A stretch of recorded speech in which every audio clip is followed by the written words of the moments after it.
together. Dear God, we humbly approach your throne. And God, we want to tell you at this time that there is no one like you. That you are Lord of lords, that you are the creator of all things good on the earth that you've blessed us with. You created them. And you created them with us in mind. God, as we dive into your message tonight, I pray that every word that I speak, every word that we hear, every word that we read will be in accordance to what you want us to know. God, we pray that you will give us an open heart, an open mind, that you allow us to know you, that you allow us to experience you here tonight. God, we thank you for all the things that you do for us. We thank you for Jesus Christ. We thank you for always blessing us and taking care of us and far beyond what we deserve. God, as we talk about rebuilding tonight, I pray that if there's anyone here tonight that feels like they're in the midst of a rebuild of some kind of relationship or something in their life, that they'll start today. God, I pray that you be with us tonight and bless us and take care of us. In Jesus' name, amen. Tonight, what we're going to talk about is rebuilding. And a lot of you, I know there's a lot of car guys in here. Maybe you've, rebuilt some type of hot rod or an old truck or something like that, and you kind of understand, what it takes to rebuild. I know that, last year, obviously not as much this year, when the Thunder were doing so good, I saw this picture that had the starting five for the Thunder like 6 years ago, and it's all names like you've never even heard of. Like, even big-time basketball knowledge people don't even know who these guys are. You understand what I'm saying? It's like we're playing with 5 guys that we got off the street. Like, these guys aren't popular. They're not, great at basketball compared to the rest of the league. And that's what you call a rebuild. And that's what we're going to talk about tonight. So if you would go ahead and turn in your Bibles to Nehemiah chapter 2. Kind of the big picture of what we got going on here. I'm not going to spend a whole lot of time in the surrounding area, but I do want to touch on what we got going on in Nehemiah chapter 2. So, about 140 years earlier, before we read this in Nehemiah, Jerusalem had been taken over by Babylon. The temple was eventually rebuilt under leaders like Zerubbabel and Ezra, but the city's walls were still torn down. And if you guys know anything about ancient times during like the Roman Empire and even before that in the time of Nehemiah, we see so much of walls.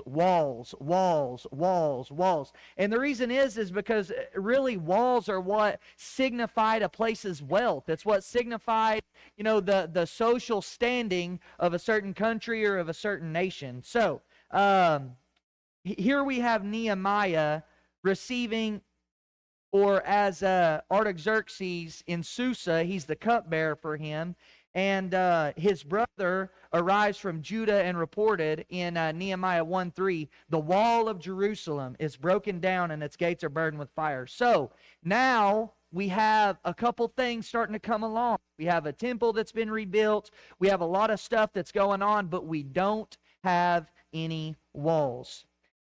The issue wasn't necessarily just having the material and being able to work on the construction side of things and all that stuff. But guys, in the ancient world, just like we talked about, a city without walls is a symbol of shame. It's a symbol of vulnerability. It means that you don't have what it takes. You don't have the wealth. You don't have the ability to protect yourself. And it also is a symbol of unfinished restoration or rebuilding. Nehemiah, as we see, one theme I want you guys to understand, and what I want you to see tonight, if you don't see anything else, I want you to see the honesty of Nehemiah. You can look in Nehemiah chapter 1. There's a lot of really, really humble moments that Nehemiah has when he's talking about his city that he so loves and that he wants to rebuild, but he's very honest with himself. And that's one thing we're going to talk about here in a little bit. But Nehemiah 2 is where we're going to begin. And, after Nehemiah receives this bad news, and he's told that the walls are all burned down and there's really nothing left, he starts talking to the king in Susa. The king grants Nehemiah permission to travel, letters for safe passage through enemy territories, timber from the royal forest so that he can rebuild the walls, and also official authority to rebuild. He also sends an army with Nehemiah to protect him in his journeys. So let's go ahead in Nehemiah 2, starting in verse 12. Let's go ahead and begin reading this. We're going to break this into 3 different conversations tonight. And I'm going to be straight to the point tonight, guys. I'm going to be straight to what I'm trying to say. I'm hoping to be really straight to the point. So, starting in verse 11, it says, "So I came to Jerusalem." You know, a lot of times we see passages like this and we read, the first verse of kind of the storyline of what's going on, and we don't fully understand the power behind what he says in the first 3 or 4 words, or the first 5 words. So I came to Jerusalem. Where he was, guys, Jerusalem was most likely about a 4-month walk from where he was. 800 to 1,000 miles.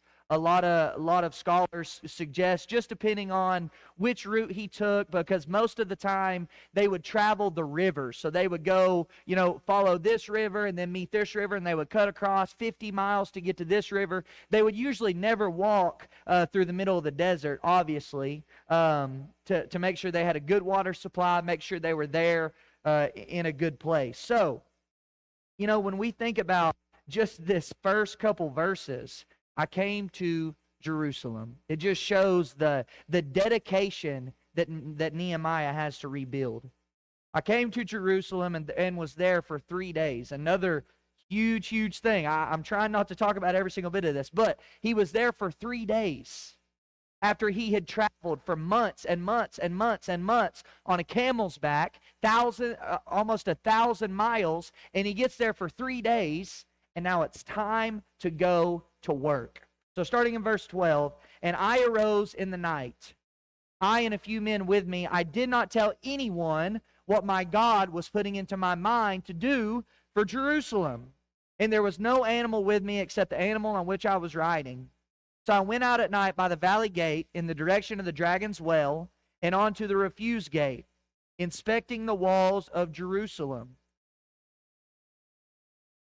which were broken down, and its gates which were consumed by fire." So here we see Nehemiah. He's going out and he's inspecting. It's kind of like if you guys have ever done any type of construction or any type of remodel on a house or a car or anything, the first thing you want to do is you want to go look around. I know working with Gary, that's the first thing we do. We'll spend an entire day looking at something, seeing what we need to do, how is this going to work, what materials do we need. That's exactly what Nehemiah is doing here. In verse 14, "Then I passed on to the fountain gate and the king's pool, but there was no place for my mount to pass. So I went up at night by the ravine and inspected the wall. Then I returned the valley gate again and returned. The officials did not know where I had gone or what I had done, nor had I as yet told the Jews, the priests, the nobles, the officials, or the rest who did the work." And this is where we're going to start our first conversation tonight, verse 17. "Then I said to them," after I've rested 3 days, I'm looking, I'm searching, I'm inspecting. You see the bad situation that we are in, that Jerusalem is desolate and its gates burned by fire. Come, let us rebuild the wall of Jerusalem so that we will no longer be a reproach. Guys, the first thing we have to do, we're going to talk about 3 different ways that we can assist, the mindsets that we can have in the midst of the rebuild that we're in. I don't know what rebuild you're in. I don't know where you are in your life. I don't know if maybe there's a time, maybe this is a time in your life when it's time to rebuild that relationship with that person. Maybe it's time to rebuild your marriage. Maybe it's time to rebuild that relationship with your mother or father or brother or son or daughter or cousin or whatever it is, or preacher or elder or whatever it is. Maybe it's time to rebuild your relationship with your phone.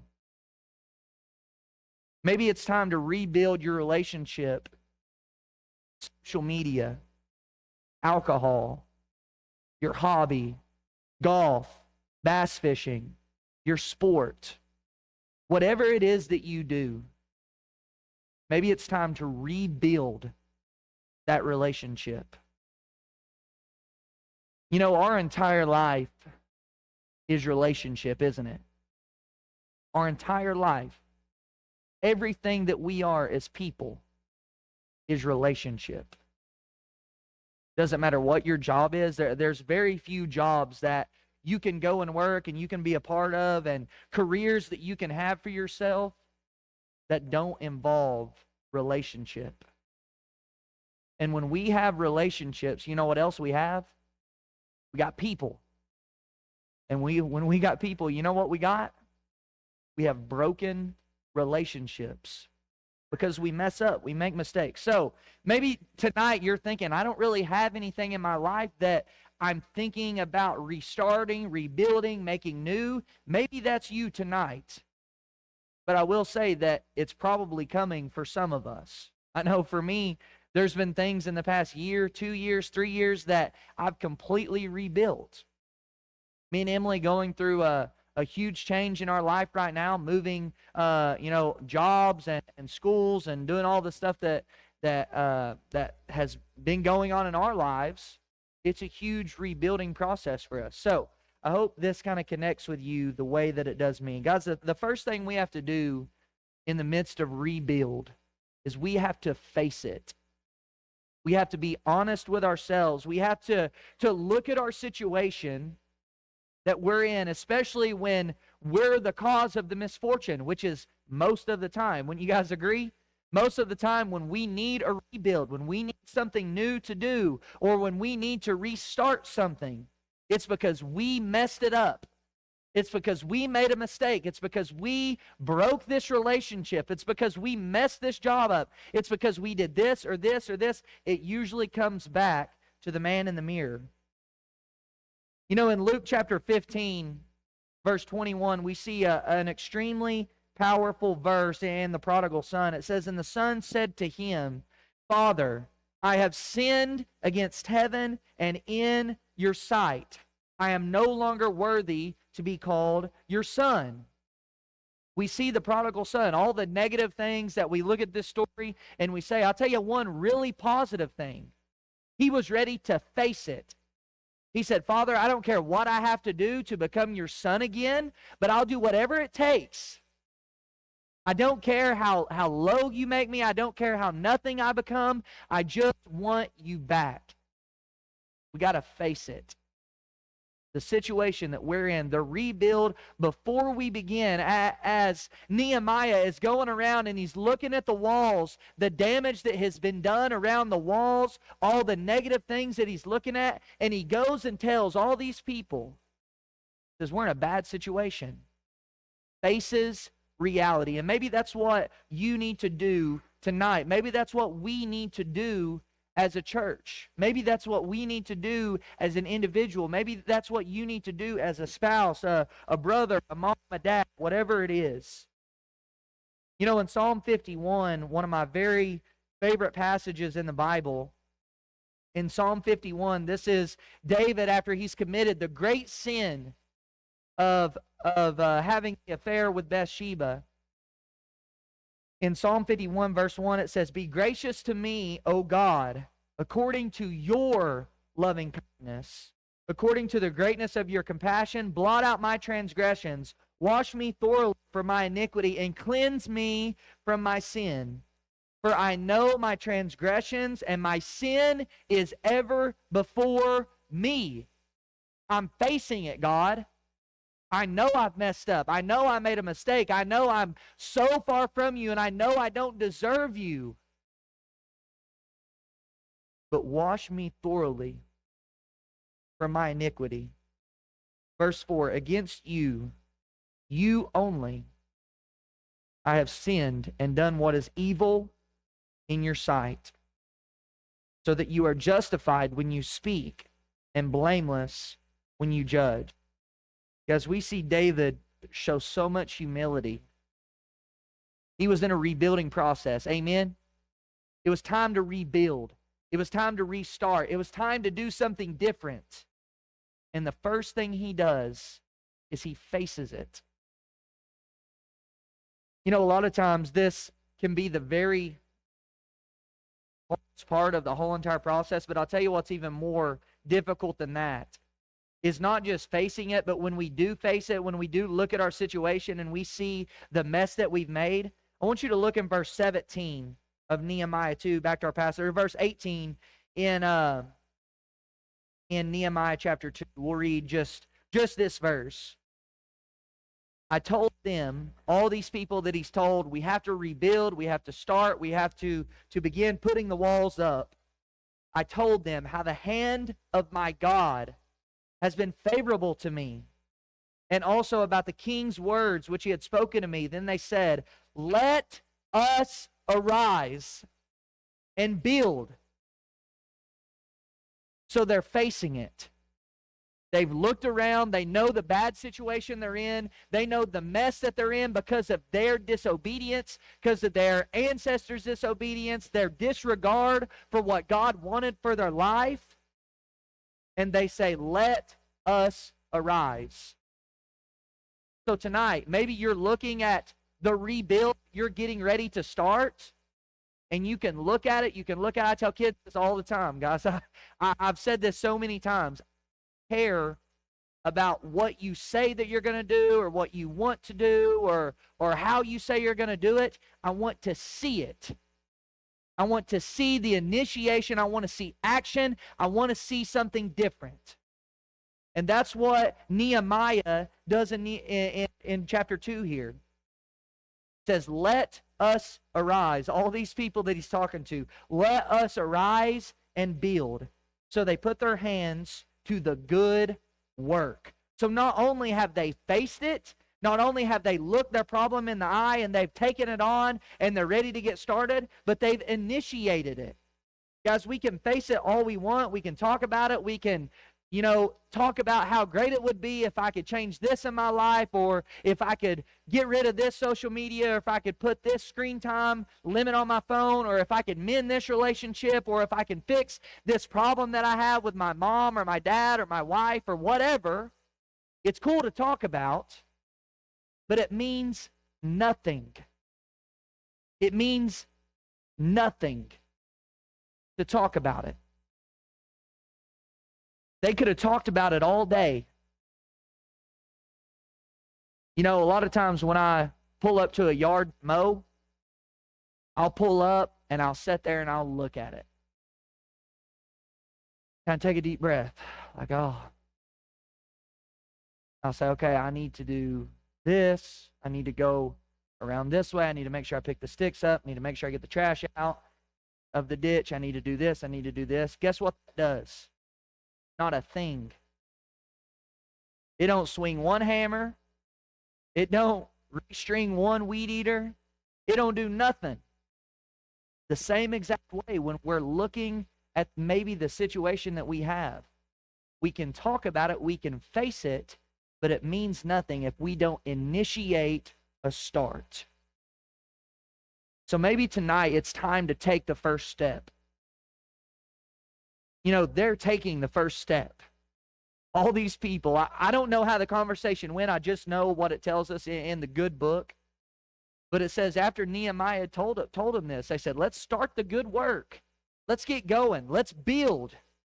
Let's rebuild. Let's restore. Let's do something. Maybe it's time tonight when you leave this building on the way home.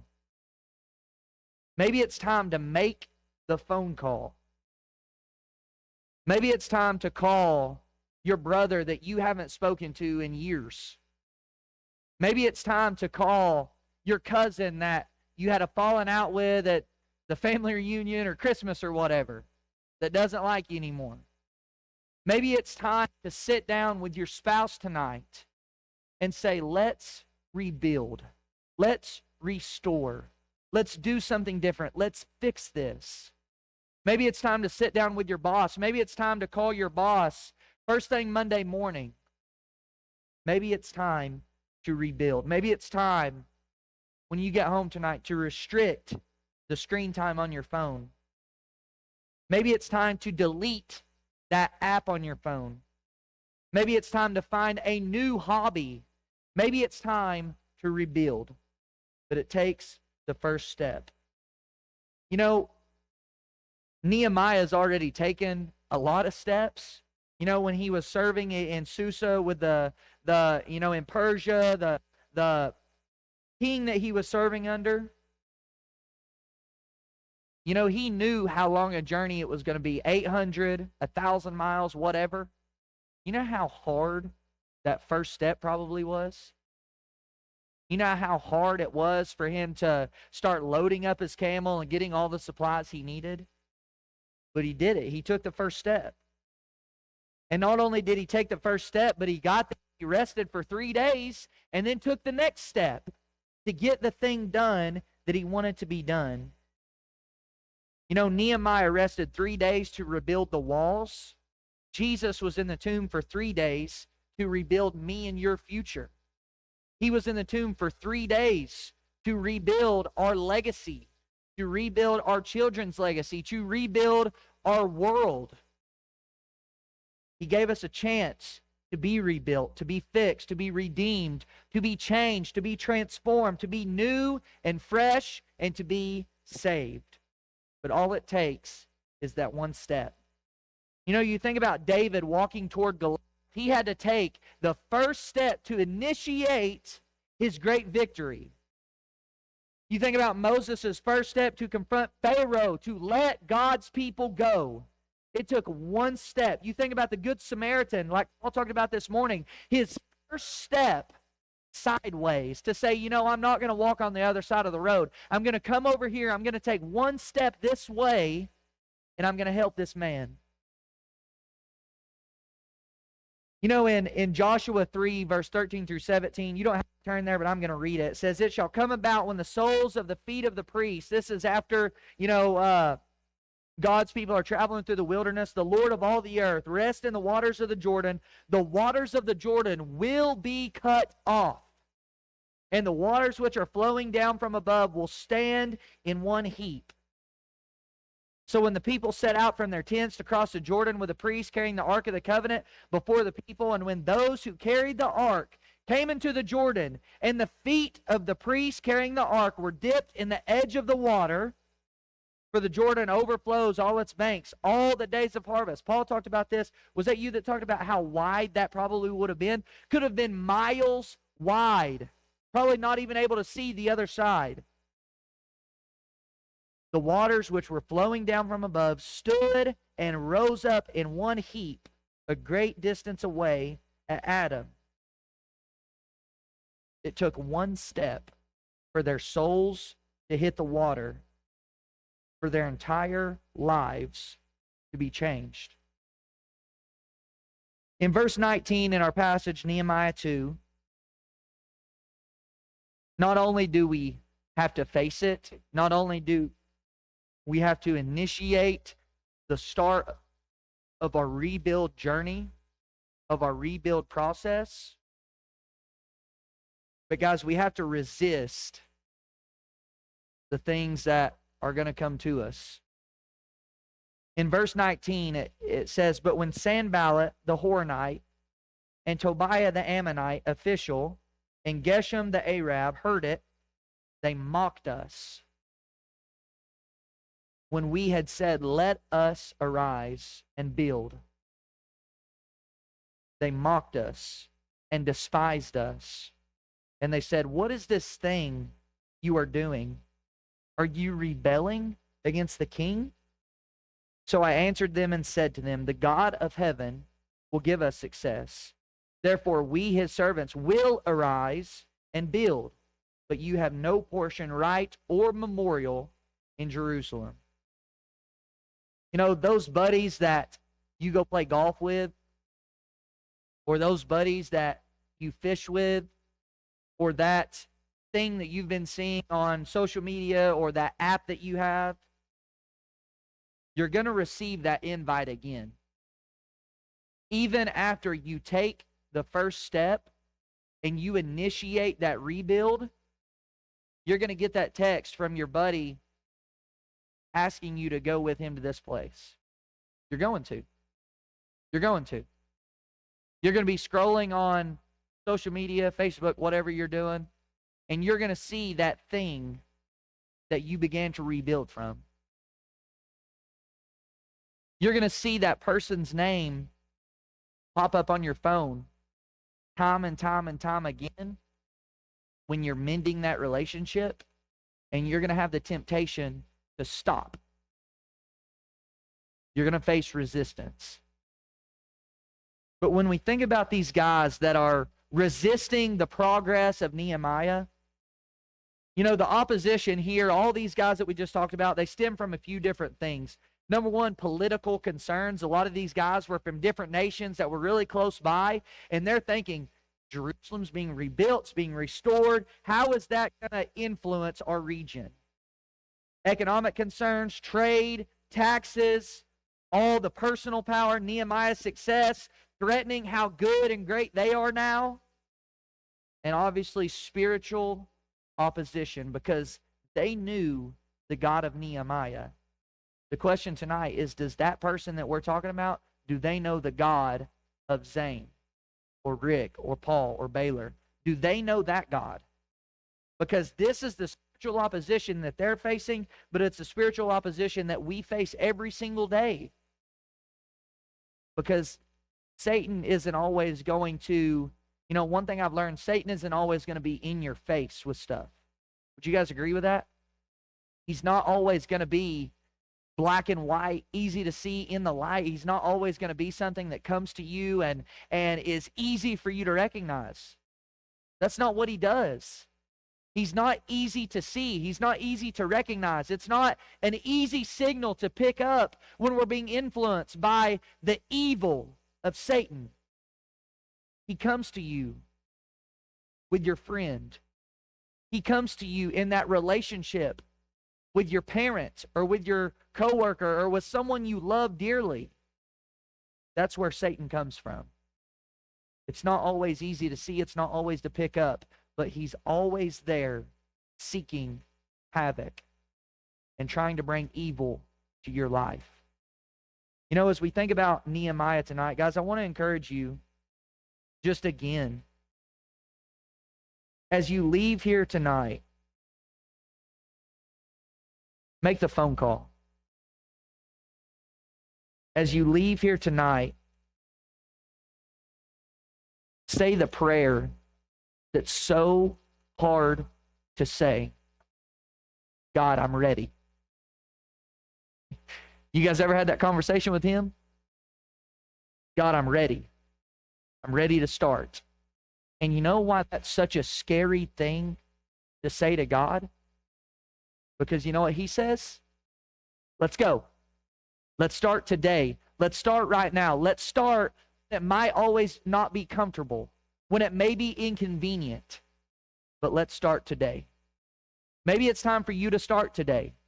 Maybe it's time for you to pick up that hammer. Maybe it's time for you to get out of the truck.